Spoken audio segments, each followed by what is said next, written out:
Oi, pessoal, eu sou a professora Larice. Bem-vindos à nossa aula de tolerância imunológica e autoimunidade. Essa aula tem por objetivo relembrar alguns conceitos importantes da imunologia básica que nos ajudarão nas próximas aulas. Vamos lá? Bom, a tolerância imunológica ela é um estado imunológico caracterizado por resposta efetora reduzida ou ausente após um contato prévio com um antígeno. É a não responsividade do sistema imune a determinados antígenos próprios. Traduzindo, é a capacidade do sistema imunológico de discriminar aquilo que é próprio daquilo que não é próprio. Então, normalmente, o nosso sistema imune reconhece uma série de antígenos, principalmente de micro-organismos. O que geralmente não acontece com os antígenos próprios, ou seja, com aqueles antígenos que são nossos. Essa falta de resposta àquilo que é próprio, ou seja, a autoantígenos, é o que chamamos de tolerância imunológica. A tolerância imunológica ela ocorre por diversos mecanismos, já que normalmente os linfócitos, com a capacidade de reconhecer autoantígenos, estão constantemente sendo gerados durante o processo normal da maturação de linfócitos. Se os mecanismos de tolerância falham, o sistema imune pode atacar as células e os tecidos do próprio organismo, do próprio indivíduo. Tais reações são chamadas de autoimunidade. É o que a gente conhece como doenças autoimunes. Então, vamos ver essa figurinha. Então, nessa figurinha, ela demonstra que, geralmente, numa resposta imune normal, quando os linfócitos com receptores para um determinado antígeno encontram esses antígenos, qualquer um dos vários resultados é possível. Então, geralmente, os linfócitos podem ser ativados para proliferar e se diferenciar em células efetoras ou de memória, que vão conduzir aí, a uma resposta imune produtiva. Geralmente, esses antígenos que induzem essa resposta são chamados de imunógenos, ou imunogênicos. Já os linfócitos que podem ser funcionalmente inativados ou mortos resultam de um sistema de tolerância. Então, aqui embaixo eu tenho linfócitos autorreativos que respondem a antígenos próprios, que são, então, sofrem a ação do mecanismo de tolerância imunológica, que pode ser a anergia, que é a falta de resposta funcional, ou a apoptose, que é a morte celular. Então, quando os linfócitos são autorreativos, eles sofrem ação dos mecanismos de tolerância imunológica. Eles podem até virar depois, por exemplo, um linfócito T regulador. Lymphocytes are selected at multiple steps during their maturation to preserve only cells with useful specificities. Selection is based on the expression of intact antigen receptor components and what they recognize. Many attempts to generate antigen receptors fail because of errors during the gene recombination process. Therefore, checkpoints are needed at which only cells with intact functional antigen receptors are selected to survive and proliferate. Pre-lymphocytes and immature lymphocytes that fail to express antigen receptors die by apoptosis because they do not receive necessary survival signals. At the end of the process, the cells undergo positive and negative selection. Cells that express functional receptors that weakly recognize self-antigens will survive. This process is called positive selection. Strongly self-reactive B or T cells are eliminated to prevent the development of autoimmune responses. This process is called negative selection. Então, nós vimos um pouquinho do mecanismo de seleção desses linfócitos e da seleção negativa e positiva, Quando esses linfócitos eles vão realmente seguir o curso normal, virar um linfócito efetor ou um linfócito B, ou quando eles estão autorreativos e vão sofrer esse mecanismo de seleção negativa, de serem então destruídos para não responder aquilo que é próprio. A tolerância ela pode ser de dois tipos. Ela pode ser a tolerância central, que é induzida pela morte ou outras mudanças nos linfócitos imaturos, que são encontrados nos órgãos linfóides geradores. Então, são aqueles autoantígenos que estão nos órgãos linfóides geradores. E a tolerância periférica, que é aquela que resulta do reconhecimento de antígenos pelos linfócitos maduros nos tecidos periféricos. Então, tem essas duas. Central nos órgãos linfóides geradores, periférico nos órgãos linfóides periféricos.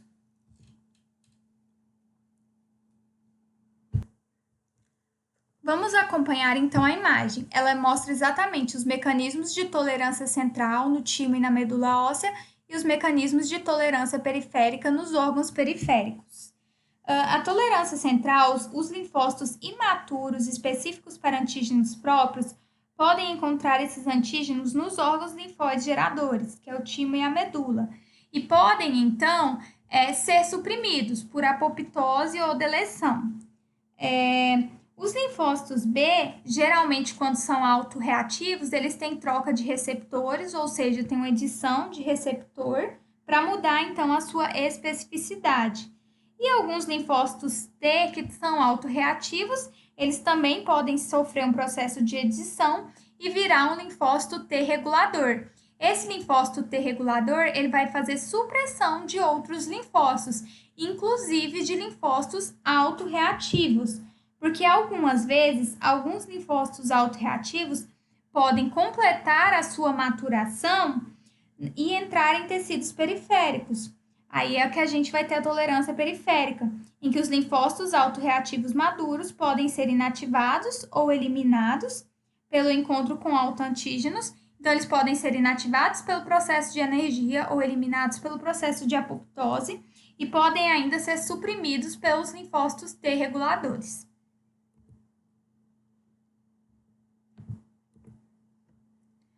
A tolerância, ela pode ser ainda tanto para linfócito T específica quanto para linfócito B específica. A tolerância central dos linfócitos T, ela geralmente envolve o reconhecimento de autoafinidade de autoantígenos lá no timo, por esses linfócitos T. Um dos mecanismos de tolerância é a morte ou a apoptose desse linfócito T autorreativo, que é o que a gente viu como seleção negativa ou deleção, e pode também evoluir, e esse linfócito T evoluindo para um linfócito T regulador, a gente pode, então, ter a atividade dele para inibir outros linfócitos. Então, ele pode sofrer morte ou ele pode virar um linfócito T regulador. Lá na tolerância periférica, ele pode sofrer anergia, que é a inativação funcional, supressão celular, pelo linfócito T regulador que foi produzido lá na tolerância central e pode sofrer deleção, né, que é a morte ou apoptose. Então, esses são os mecanismos de tolerância dos linfócitos T, tanto na tolerância central quanto na tolerância periférica. Já o linfócito B, na tolerância central, ele envolve o reconhecimento de alta afinidade dos antígenos na medula. Isso pode resultar na morte, se ele for um linfócito B autorreativo, que é a seleção negativa ou deleção, ou ele pode sofrer um processo de edição de receptor, para essa célula não ser inutilizada. Então, ele sofre esse processo. Se esse linfócito autorreativo, ele vai para os órgãos periféricos, então eu posso ter aí um linfócito B maduro, reconhecendo antígenos próprios, sem o auxílio, por exemplo, de uma célula T auxiliar, um CD4. Aí, lá na tolerância periférica, esse linfócito B vai sofrer anergia, que é a inativação funcional, ou ele vai sofrer uma morte programada, uma apoptose. A tolerância, então, por linfócito B, ela vai envolver o reconhecimento de alta avidez do antígeno próprio ou o reconhecimento de baixa avidez desse antígeno. Então, uma célula B imatura, ela reconhece o antígeno próprio na medula óssea, muda o seu receptor antigênico, que é a edição de receptor, e morre por apoptose. Então, é isso que acontece aqui na letra A. Ou, então, ela pode reduzir a expressão do seu receptor de antígeno e se tornar funcionalmente inativa, que é o que acontece quando ela sofre anergia. Vamos continuar, então. Se eu tenho falha da tolerância imunológica, eu vou ter então o processo de autoimunidade. Então, a autoimunidade, ela pode resultar na produção de anticorpos contra antígenos próprios ou na ativação de células T reativas aos antígenos próprios. Ela acontece quando eu tenho falha expressiva da tolerância imunológica. Então, ela é definida como uma resposta imune contra um autoantígeno. Geralmente, ela atinge de 2 a 5% da população em países desenvolvidos, e ela pode ser causada por suscetibilidade genética ou reação a estímulos ambientais. Vamos acompanhar um pouco na figura como isso funciona.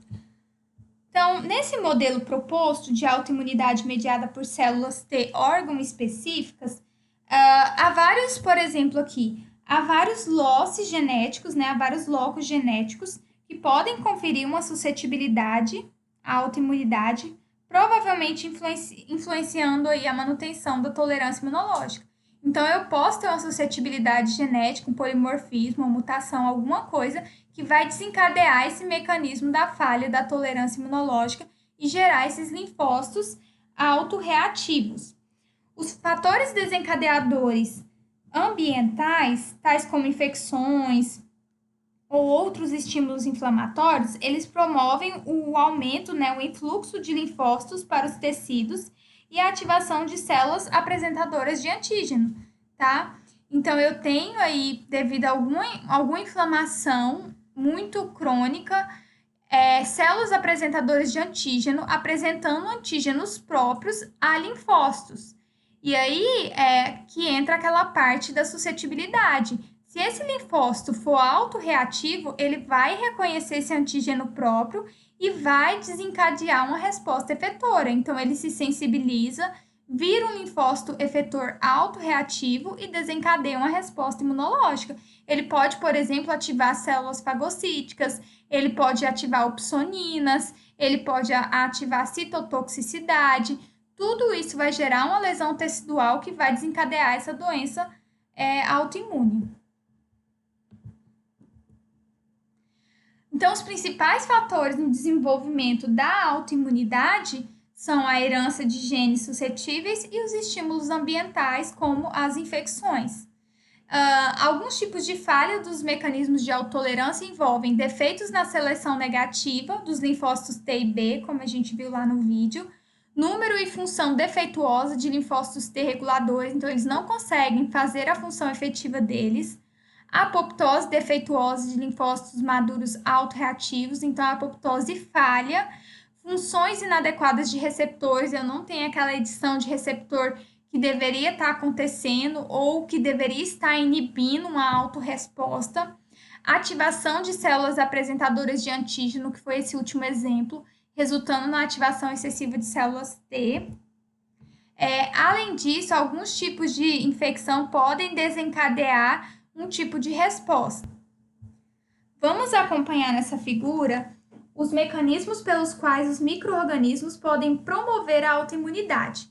Então, na parte A da figura, normalmente é o encontro das células T maduras com autoantígenos apresentados pelas células apresentadoras de antígeno. Então, a gente vê aqui uma célula apresentadora de antígeno e um linfócito em repouso, né? Que resulta aí na parte de tolerância periférica. Então, eu posso ter uma autotolerância.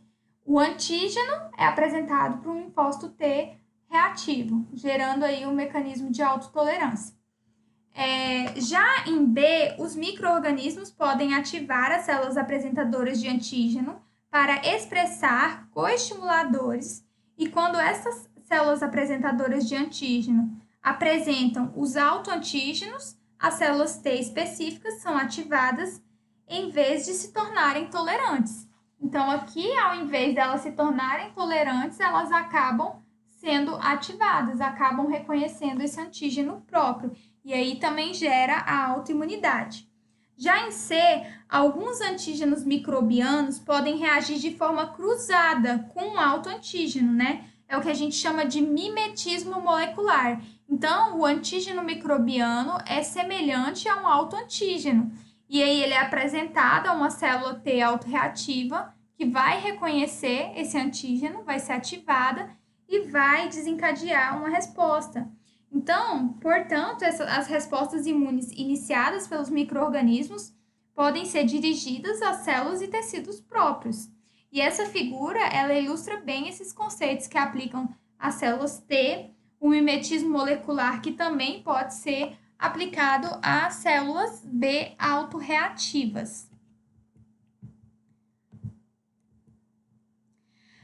Uma outra situação que pode acontecer é o que a gente conhece como antígenos sequestrados, que são antígenos próprios que nunca entraram em contato com o sistema imune, porque eles ficam em sítios imunológicos privilegiados. Então, anatomicamente, não teria por que eles entrarem em contato com o sistema imune. Então, o sistema imune não criou aquela memória imunológica para eles, não entende que eles são antígenos próprios. E se há algum tipo de trauma, por exemplo, algum tipo de acidente, como nessa figura que a gente vê um trauma no olho, esses antígenos eles acabam parando aí na circulação, eles podem ser levados pelos vasos linfáticos até os linfonodos e serem apresentados para as células do sistema imune, que vão acabar desencadeando uma resposta imunológica e gerando uma doença autoimune. Então, antígenos sequestrados são antígenos que estão em locais privilegiados e que, por alguma razão, eles entram em contato com o sistema imunológico e levam a essa resposta. As doenças autoimunes, elas vão surgir, então, devido à falha da tolerância imunológica. Elas podem ser sistêmicas ou órgão-específicas. Um dos principais mecanismos que a gente tem são os complexos imunes, são os autoanticorpos que podem ser produzidos e que vão desencadear essas doenças, ou os próprios linfócitos autorreativos.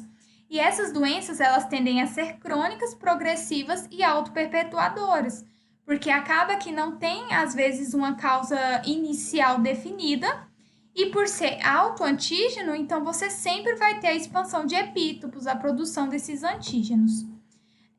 As deficiências na compreensão dessas doenças envolvem muitos fatores, mas os principais é que essas doenças autoimunes usualmente são heterogêneas e multifatoriais, é muito diferente um indivíduo do outro, então acaba que a imunoterapia individual e direcionada é muito importante nesses casos.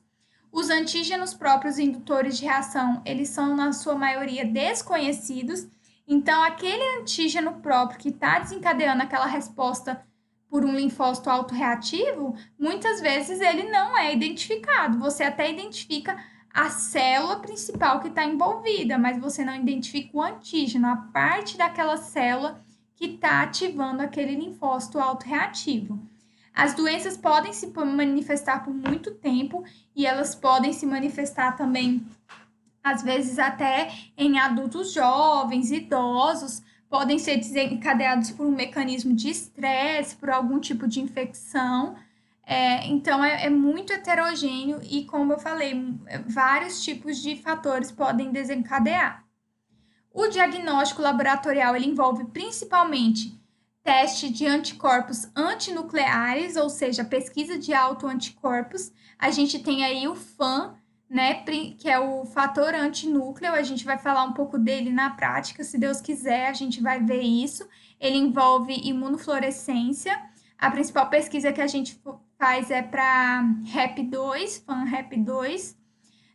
Tem também pesquisa de autoanticorpos, que podem envolver método de ELISA, método de imunofluorescência. Tem o teste de Cumbis, que vai aí ser usado também para as hipersensibilidades, mas também para doenças autoimunes. Proteína C reativa também pode ser usada como complemento na pesquisa. Taxa de sedimentação de eritrócitos, testes imunoenzimáticos, que são as ELISAs da vida, e a imunofluorescência, né? Que um exemplo é o FAN que a gente falou aí no início. Aqui tem uma tabelinha, não vou entrar em detalhes, mas eu vou deixar ela aqui no vídeo para vocês darem uma olhada. Nós ainda vamos fazer uma atividade sobre isso, mas ela mostra um pouquinho alguns exemplos de doenças, mecanismos de doenças e consequência. Então, por exemplo, a artrite reumatoide, ela envolve células T que atacam antígenos que estão na articulação, antígenos próprios que estão na articulação. Vai desencadear inflamação, destruição da articulação, vai causar aí, por fim, a artrite. E aí a gente tem vários outros exemplos. Aqui são alguns conceitos importantes que para vocês lerem, depois fixarem o conteúdo. E essas são as referências da nossa aula. Então, terminamos por aqui essa aula de tolerância imunológica e doenças autoimunes. Muito obrigada!